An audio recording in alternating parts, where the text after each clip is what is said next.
Bonjour à tous, bonjour.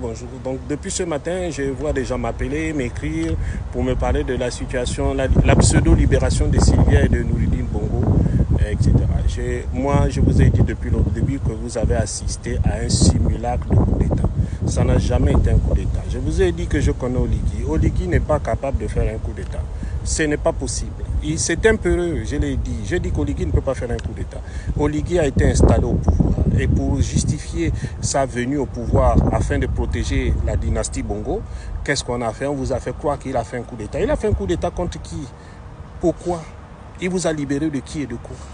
J'ai vu des gens qui sont venus insister. Comme d'habitude, on alerte, les Gabonais ne nous écoutent pas. Est-ce que je n'ai pas écrit que Sylvia allait être libérée après la parodie d'élection présidentielle? Je vous ai même dit qu'on ne nourrit pas un poisson après l'avoir pêché.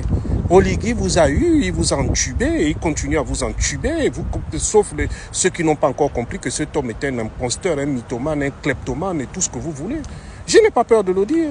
Quel Oligui qui peut faire un coup d'État? Et les gens ont cru à ça. On vous dit que non, Ali Bongo est allé en Angola avec sa femme et son enfant. Mais c'est du n'importe quoi. C'est du n'importe quoi. Ils sont allés à quel Angola? Ils sont dans quel Angola? Sylvia Bongo et Nouridine ont quitté le pays depuis longtemps. Ils sont soit en France, soit en Angleterre. Ils ne sont pas en Angola. Il faut qu'on arrête de raconter n'importe quoi. Le jour de la pseudo-libération, quand nous on vous annonce que Sylvia a été libérée, on envoie deux individus s'insulter sur les réseaux sociaux pour venir vous distraire. Comme d'habitude. Et vous aussi, vous avez suivi ça, soi-disant le clash à 2 balles. Des gens qui viennent vous distraire parce que pour ne pas que vous pensiez à la libération de Sylvia. Pourtant, on vous l'a dit, on vous a bien dit. Il y a les gens même dit non, moi je ne crois pas, moi. RFI n'est pas fou, RFI a publié, tout le monde a parlé, nous avons parlé, les médias internationaux ont relayé. Mais malgré ça, il y a des gens qui voulaient quand même douter. Maintenant, aujourd'hui, il faut continuer à douter. Plus que vous êtes devenu spécialiste dans le doute. C'est là que vous allez comprendre qui est vraiment Oligui. Oligui est un imposteur. Depuis le début, il ne fait que vous mentir. Sur la dette, il vous a menti. Il a endetté le pays. Il a tellement pillé le pays, il a endetté le pays. Parce qu'il ne faut pas qu'on vous mente. Oligui touche 250 millions de fonds de souveraineté par an. C'est ça les fonds de souveraineté du président de la République. C'est depuis Omar Bongo, Ali Bongo et Oligui. Il touche les fonds de souveraineté de 250 milliards, pas millions, milliards par an. Il est en train de vous mentir.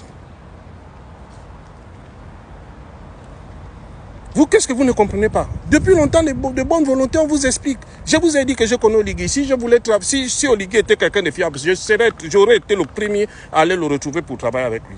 Mais comme ce type-là, je n'ai pas confiance en lui, je le connais. C'est un mythomane.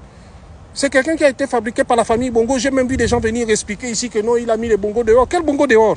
C'est un Bongo, c'est le petit-fils d'Omar Bongo. Il a mis quel Bongo dehors? Il a fait quel coup d'État? Maintenant, venez nous justifier le coup d'État qu'il a fait. Il a fait le coup d'État contre qui? On libère, comme ça on libère Sylvia Nouridine, même pas une parodie de procès. Pourquoi il n'a pas autorisé une parodie de procès? Parce qu'il sait que tout ce qu'il fait est faux.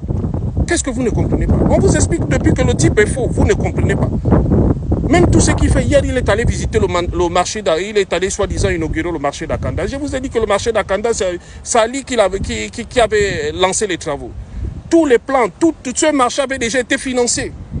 Donc il ne restait qu'à terminer les travaux parce que les travaux se situaient sur 2 ou 3 ans. Il ne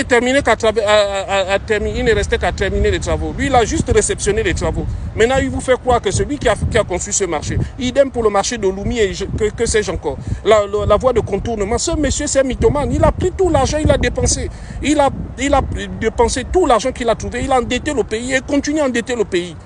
Et je vois quand même des gens qui font confiance à quelqu'un comme ça. Mais je ne sais pas comment vous faites. Je ne sais pas comment vous faites. Mais c'est rien, le pire est arrivé, le pire est à venir. Attendez. Là maintenant, il a fini avec Sylvia Bongo. Maintenant, vous allez voir. Là, il va y avoir des éliminations et des arrestations.